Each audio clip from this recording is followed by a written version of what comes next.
1914年、ヨーロッパの列強は2つの勢力に分かれ対立していた。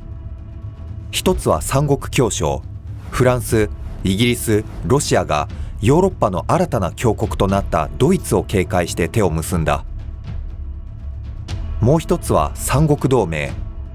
ドイツに加え国家体制が不安定だったオーストリア・ハンガリー、そしてフランスと領土問題で対立していたイタリアが手を結んだ。1914年6月28日、サラエボで事件が起きる。オーストリア・ハンガリーの皇位継承者フランツ・フェルディナントが19歳のスラブ人民族主義者ガブリロ・プリンツィプに暗殺された。オーストリア・ハンガリーは事件に関与したとしてライバルのセルビアを非難。受け入れがたい要求を盛り込んだ最後通牒を突きつけた。セルビアがその受け入れを一部拒否すると、オーストリア・ハンガリーは宣戦布告。数時間のうちにベオグラードに砲撃を開始した。ロシア皇帝ニコライ2世は同じスラブ民族の仲間であるセルビアを守るためロシア軍を動員した。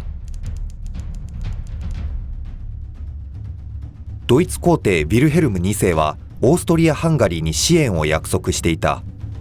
彼はロシアとの衝突は避けられないと考え、年々強くなるロシアと早期決着をつけるべきだと考えた。こうしてロシア軍の動員はドイツ軍の動員を誘発し、ドイツはロシアに宣戦布告した。ロシアと戦うことはロシアの同盟であるフランスとも戦うことを意味する。この二正面作戦に勝つためシュリーフェンプランが考案された。まず中立国のベルギーを経由してパリのフランス軍を素早く包囲し殲滅する。その後で軍をロシアに移動させる。なぜならロシア軍は巨大ゆえに動きが遅いからだ。ドイツはフランスにも宣戦布告。600万の兵士が動き始めた。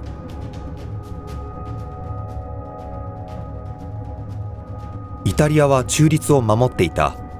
三国同盟は侵略戦争への加勢を義務付けてはいなかったからだ。またアメリカも中立を宣言した。大統領ウッドロー・ウィルソン及び国民はヨーロッパの戦争に巻き込まれたくなかった。イギリスはフランスの同盟だが、当初はドイツと戦うか態度を決めかねていた。だがドイツ軍がベルギーに侵攻すると、ベルギーの中立を保証していたイギリスはドイツに軍を撤退させるよう最後通牒を突きつけた。この要求は無視され、イギリスも参戦した。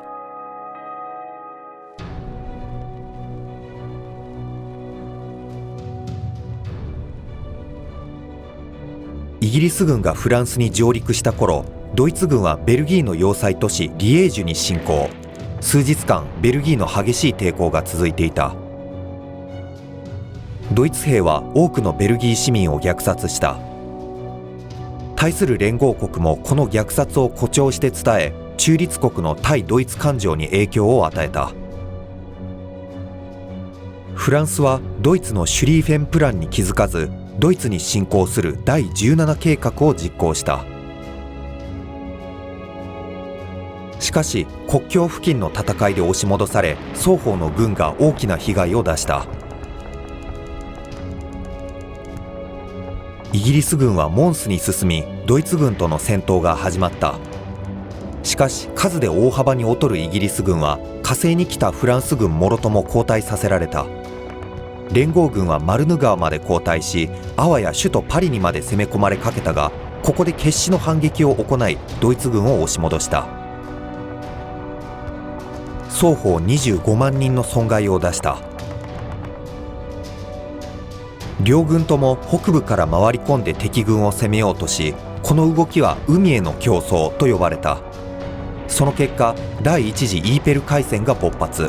連合軍は決死の抵抗でドイツ軍の突破を阻止した。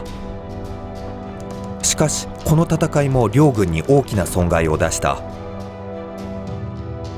両軍は敵の銃砲弾から身を守るため 500km 以上にわたって塹壕を掘った。塹壕戦の幕開けだ。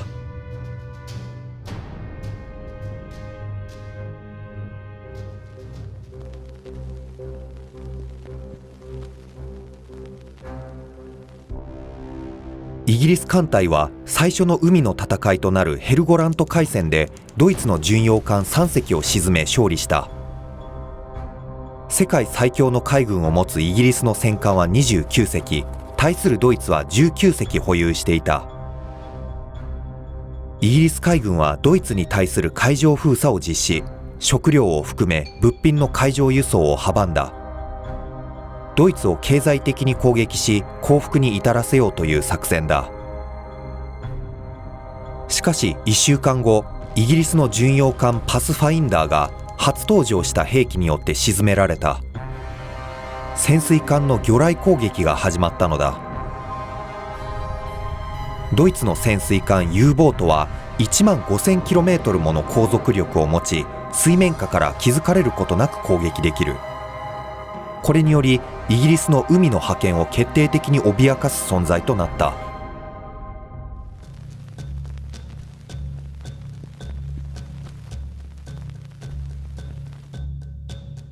東部戦線ではロシア軍が東プロイセンに侵攻した。しかし初戦のタンネンベルクの戦いで大敗。ドイツのヒンデンブルク将軍とルーデンドルフ参謀長は9万人ものロシア兵を捕虜にし、一躍ドイツの英雄となった。ロシアは無線通信に暗号を用いず、ドイツに傍受されていたのが敗因だった。次にマズーリ湖で戦いが起きるが、またドイツが勝ちロシア軍を退却させた。わずか6週間で30万人近くものロシア兵が犠牲になった。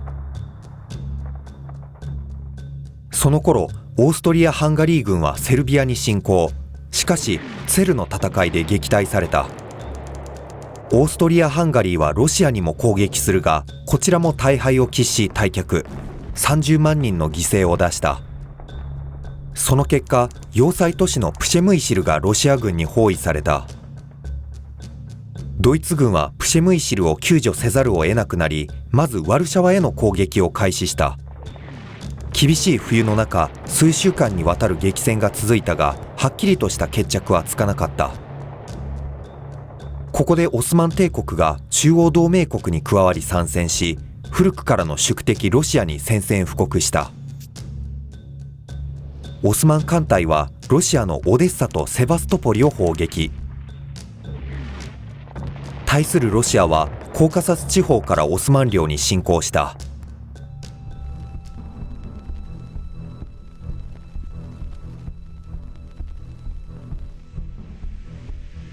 戦火はヨーロッパにとどまらず、世界中の海やヨーロッパ植民地に波及していった。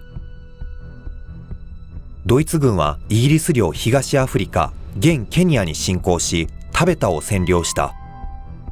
対する連合軍もドイツ植民地のトーゴランド、現トーゴを占領した。続いてイギリス軍はドイツ領カメルーンに侵攻するも、ガルアとンサナ間双方の戦いで敗北した。3000人のイギリス精鋭部隊はドイツ領南西アフリカ、現ナミビアに侵攻し、サンドフォンテインの占領には成功した。1ヶ月後、イギリス軍はタンガに上陸する。戦いは混迷を極めたが、ドイツのフォルベック大佐が率いるわずかな軍に撃退された。ドイツ本国との連携が断たれていたフォルベックは、連合軍にゲリラ戦法を用い、多くの連合兵を苦しめ大戦果を上げた。アジアでは日本が日英同盟に基づきドイツに宣戦布告。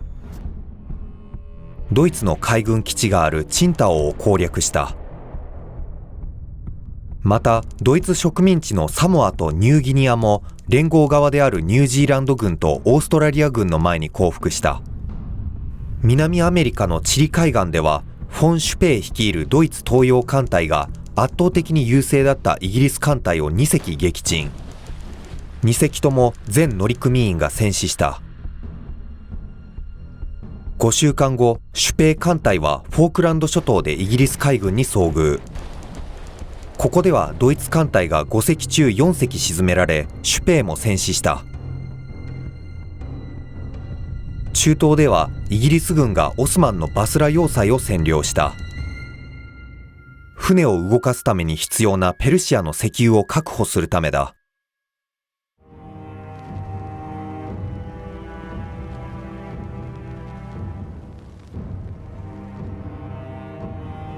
オーストリア軍はとうとうベオグラードの占領に成功するも、しばらくするとセルビアの反撃に遭い退却させられた。セルビアをめぐる戦いで両軍とも20万人の犠牲を出した。北海ではドイツ艦隊がイギリス沿岸に対しヒットエンドラン戦法を仕掛けた。ハートルプール、ホイットビー、スカボローの町が攻撃を食らい、100人以上の民間人が犠牲になった。西部戦線ではフランス軍が最初の大規模攻撃を開始。こうして起きた第一次シャンパーニュ海戦だが、9万人の犠牲を出した割に戦果は乏しかった。コーカサス地方ではオスマン軍が冬山を越えてロシアに侵攻するも、サルカムシュの戦いで敗北した。6万人の犠牲者の大半が戦死ではなく凍死だった。